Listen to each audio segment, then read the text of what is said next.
Excellences, président de la 42e session de la conférence de la FAO, Monsieur Cho Dong-kyu, directeur général, mesdames et messieurs les ministres, mesdames et messieurs les délégués, mesdames et messieurs, tout d'abord au nom de la délégation du Vietnam, je voudrais féliciter le président de la 42e conférence de la FAO et remercier les organisateurs pour tout le zèle déployé à la préparation de cette session en virtuel en temps de pandémie.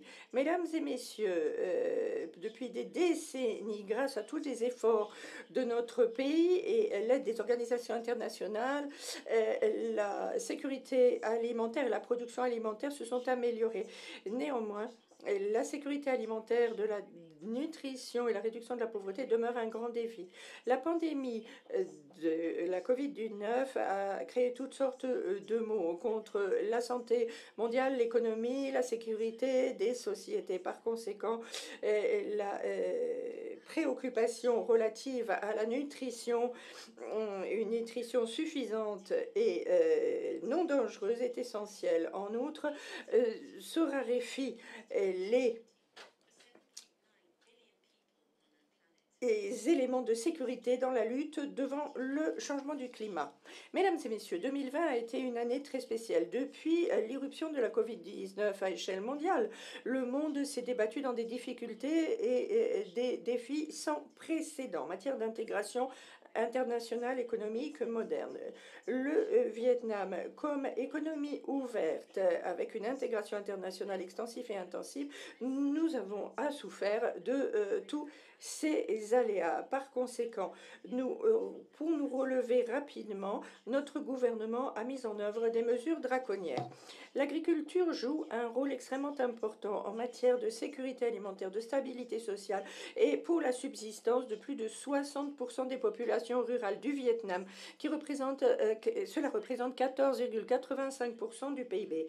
Malgré l'impact de la pandémie, les problèmes de climat et les catastrophes naturelles, nous avons maintenu une croissance de 2,68% en 2020. Parallèlement à la sécurité alimentaire pour 100 millions de personnes, nous avons atteint 41,53 millions d'exportations, 3,3% de plus qu'en 2019.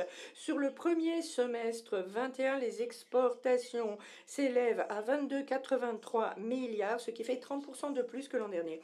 Mesdames et messieurs, notre gouvernement est prêt à tout faire pour satisfaire à l'objectif double, jumeau, de la prévention et de la protection post-Covid-19.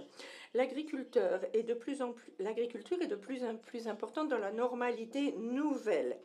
Le Vietnam se félicite, apprécie au plus haut point l'appel du secrétaire général des Nations Unies à organiser le sommet des systèmes alimentaires 2021 pour configurer le futur du système alimentaire au nom des ODD d'ici 2030. Mesdames et messieurs, nous avons absolument besoin d'actions conjointes dans le long terme pour nous relever de la Covid-19 et pour prévenir de futures pandémies à l'avenir.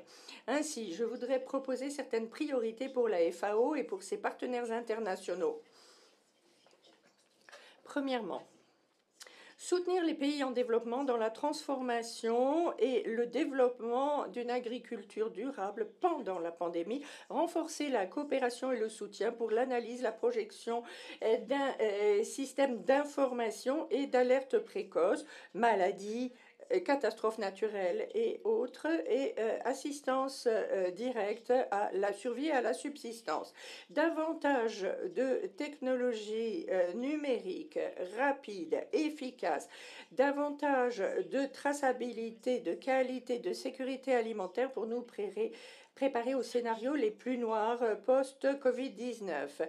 Il s'agit d'établir également un forum multilatéral pour l'agrocommerce. Deuxièmement, nous préparer à une reprise verte de l'agriculture et des zones rurales, avec davantage d'échanges, de transferts, de technologies en matière de production et de transformation. Ceci est essentiel. Je pense au PPP, partenariat public-privé, pour attirer de l'investissement privé de façon transparente, responsable et durable, promouvoir l'agrocommerce, fournir de soutien financier diversifier les espèces cultivées, aller dans le sens de technologies qui réduisent les émissions GES. Troisièmement, coordonner, donner un maximum d'informations sur les ressources naturelles, hydriques, euh, et autres, renforcer la coopération sud-sud, triangulaire, penser aux ressources marines,